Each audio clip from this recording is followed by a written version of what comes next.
البدع والأهواء، أهل البدع العقائدية وأهل البدع السياسية. نقول بيننا وبينكم السلف، بيننا وبينكم الكتب، كان فيقول البدع بيننا وبينكم. Bismillahirrahmanirrahim. Alhamdulillah wassalatu wassalamu ala Rasulillah alihi washabihi wa ba'd. Kita meneruskan baca Kitabul Maram yang ditulis oleh Al-Hafidz Ibnu Hajar Al-Asqalani rahimahullahu taala. Masih di Kitabul Shalah, masih di bab yang 10, yaitu ya Shalatul Jamaah wal Imamah. Sebelumnya pada pertemuan terlewat, ya boleh seseorang ya salat di belakang masjid apabila shafnya itu sudah penuh dengan syarat bersambung shafnya. Dan juga disebutkan kalau dia masih dalam masjid kemudian dia di belakang sendiri ya tidak ada shafnya makruh tapi salatnya sah. Itu. Tapi kalau kemudian di luar masjid tidak ada di shaf yang menyambung, salatnya enggak sah. Ya, seperti demikian juga orang salat dalam rumah. Apalagi dia mendengar ya radio umpamanya di Masjidil Haram. Kemudian dia makmum dengan yang di Masjidil Haram, dia di Indonesia. Nah, ini juga enggak sah kan itu.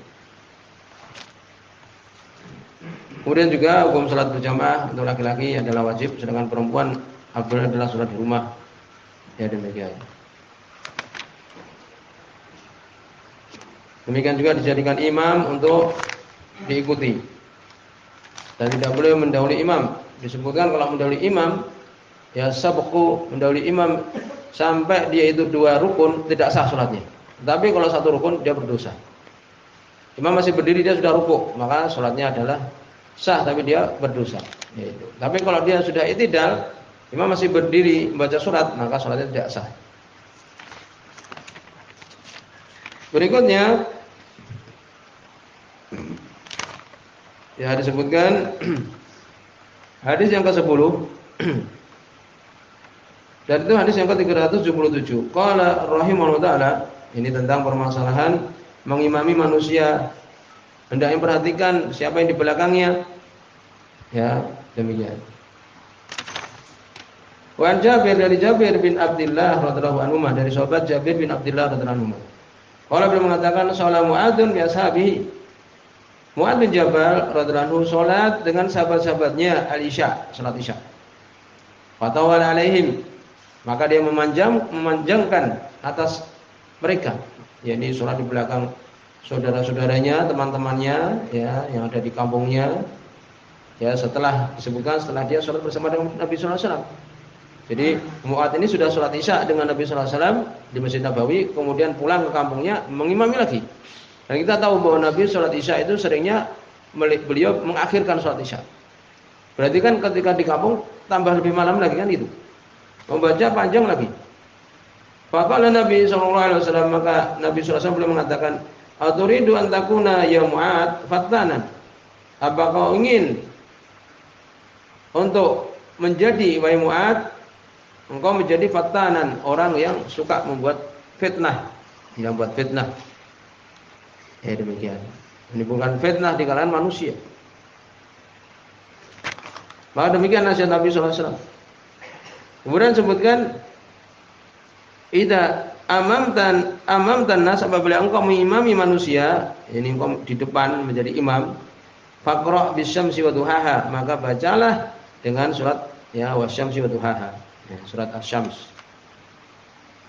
Wasabbihisma rabbikal a'la, demikian juga ala-ala. Ya ini baca surat asy-syams atau surat ala-ala, surat ketika salat Isya. Waqra bismi rabbik, ya. Wa iqra bismi rabbik, dan bacalah surat yakni al-a'la. Iqra bismi rabbikal ladzi a'la. Ya. Iqra bismi rabbikal ladzi khalaq, khalaqal insana min 'alaq, surat al-alaq. Demikian juga wal laili idza yaghsha, surat al-lail. Nah, inilah yang dibaca hendaknya. Mudah-mudahan dari hadis riwayat Muslim. Walafdhu li Muslim, ini lafaznya Imam Muslim rahimahullah. Ya demikian.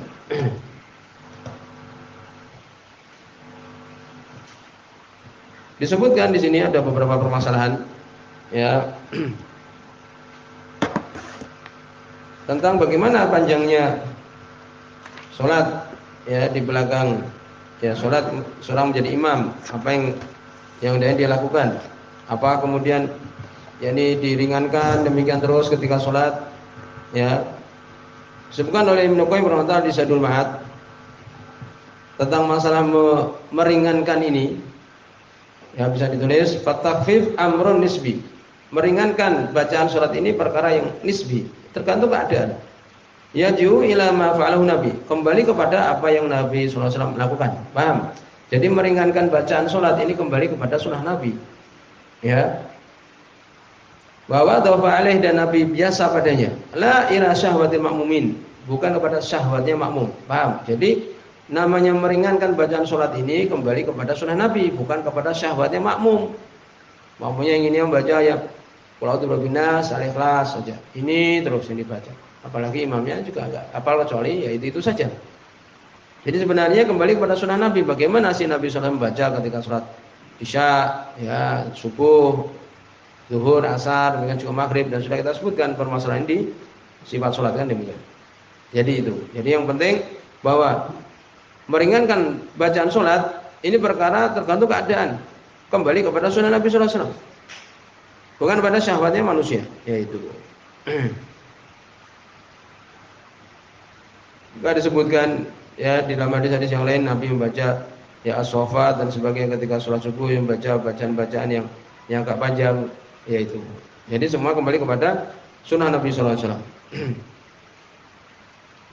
Juga disebutkan bahwa Mu'ad ini beliau tadi kita sebutkan beliau sholat bersama dengan Nabi di Madinah, kan demikian sholat isya, dan Nabi kebiasaannya adalah yu'akhiruha, mengakhirkan sholat isya tersebut. Ya demikian. Kemudian beliau pun kembali ke kaumnya yaitu Bani Salimah. Ya, di kaumnya Mu'ad bin Jabal itu Bani Salimah. Kemudian beliau mengimami. Kemudian dia membaca surah Al-Baqarah. Ini turun asbabul wurud dari hadis ini tadi keadaannya. Ya, kemudian dia membaca surah Al-Baqarah. Inilah yang Nabi mengingkari padanya. Salat Isya membaca surah Al-Baqarah, padahal sudah diakhirkan lagi salatnya kan itu. Sehingga Nabi pun mengatakan dengan hadis tadi. Kemudian juga dari hadis ini tentang permasalahan apakah boleh seseorang untuk mengulangi sholat untuk mengimami manusia? Boleh enggak? Boleh. Hadisnya tadi jelas. Di Bukhari Muslim bahkan. Ya Mu'ad sudah sholat wajib dengan Nabi sallallahu alaihi wasallam, kemudian kembali ke kampungnya melakukan sholat isya lagi. Maksudnya apa? Bukan sholat isya, ini bentuknya sholat isya karena dia kan mengimami orang yang sholat isya. Tapi meniatkan sunnah. Paham? Dia meniatkan dengannya sunnah 4 rakaat seperti hayat keadaan sholat isya. Itu. Ya ini boleh lihajah. Paham? Ini boleh karena hajat. Ya demikian. Boleh juga umpamanya sholat jenazah setelah sholat isya kemudian sholat jenazah, boleh. Ya, karena ini maslahat. Jadi boleh seorang mengulang sholat, umpamanya pulang kampungnya untuk kemudian mengimami kaumnya boleh. Selama apa? Selama di situ ada hajat. Kemudian berikutnya hadis yang ke-11, Wan Aisyah dari Aisyah radhiyallahu anha. Ya, di sini juga Bukhari Muslim. Fi qissati sholati Rasulillah, di dalam kisahnya salat Rasulullah sallallahu alaihi wasallam binas, ya dengan manusia. Ini kisah hadis yang agak panjang. Wa maridun, dan Nabi sallallahu alaihi wasallam dalam keadaan beliau sakit. Qalat, maka kemudian berkata Aisyah radhiyallahu anha, faja'a hatta jalasa an yasari Abu Bakar. Jadi Nabi kan beliau sakit, kemudian beliau merasa ringan, ya, maka beliau pun keluar. Faja'a, dan beliau pun datang hatta jalasa sampai beliau duduk an yasari Abu Bakar, di samping kirinya Abu Bakar As-Siddiq. Berarti yang menjadi imam siapa? Nabi sallallahu alaihi wasallam. Nabi menjadi imam. Ya, demikian. Karena Nabi kemudian di sebelah apa? Di sebelah kirinya Abu Bakar. Kan demikian. Berarti Abu Bakar di sebelah kanannya. Menjadi makmumnya Nabi sallallahu alaihi wasallam. Ya demikian. Fakana yusolli binas jalisan. Maka Rasulullah SAW beliau sholat, ya, mengimami manusia dalam keadaan jalisan, dalam keadaan duduk. Wa Abu Bakrin qaiman, dan Abu Bakar dalam keadaan berdiri. Ya. Ya kata di Abu Bakar, bi sholatin Nabi sallallahu alaihi wasallam. Abu Bakar beliau mencontoh, ya, sebagai makmum dengan sholatnya Nabi sallallahu alaihi wasallam. Ya, jadi demikian. Asalnya Abu Bakar menjadi imam, maka beliau pun akhirnya ya menjadi makmum, mencontoh Nabi sallallahu alaihi wasallam. Ya demikian. Wa yaqtadi nas bi sholati Abi Bakar, dan manusia mencontoh ya dengan salatnya Abu Bakar As-Siddiq radhiyallahu anhu. Nah itu muttafaqun alaihi, hadis Bukhari dan Muslim. Hadis ini dibicarakan juga tentang permasalahan bagaimana apakah kemudian apabila imamnya dalam keadaan duduk karena sakit, kemudian makmumnya dalam keadaan duduk juga. Ini seperti hadis yang telah lewat pembahasannya. Jadi perselisihan tentang masalah ini. Ini tata cara apabila imamnya sakit kemudian sholat dalam keadaan duduk, apakah makmumnya juga duduk? Ya. Sebagaimana hadis yang telah lewat, ya.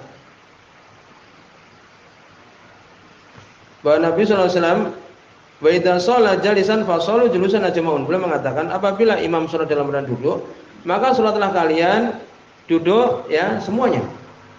Ya bersama-sama. Sehingga sebagian ulama berpendapat dengan hadis ini, hadis Aisyah yang terakhir kita baca ini, menghapuskan hadis yang telah lewat. Hadis yang telah lewat kita bacakan, Nabi mengatakan, apabila imam itu sholat duduk, maka duduklah juga kalian ketika sholat. Pada demikian. Sebagian mengatakan hadis ini tadi, jadi kalau imamnya itu duduk, kalian duduk juga, itu dihapuskan dengan hadis ini. Ya, hadis Aisyah radhiyallahu anha tadi.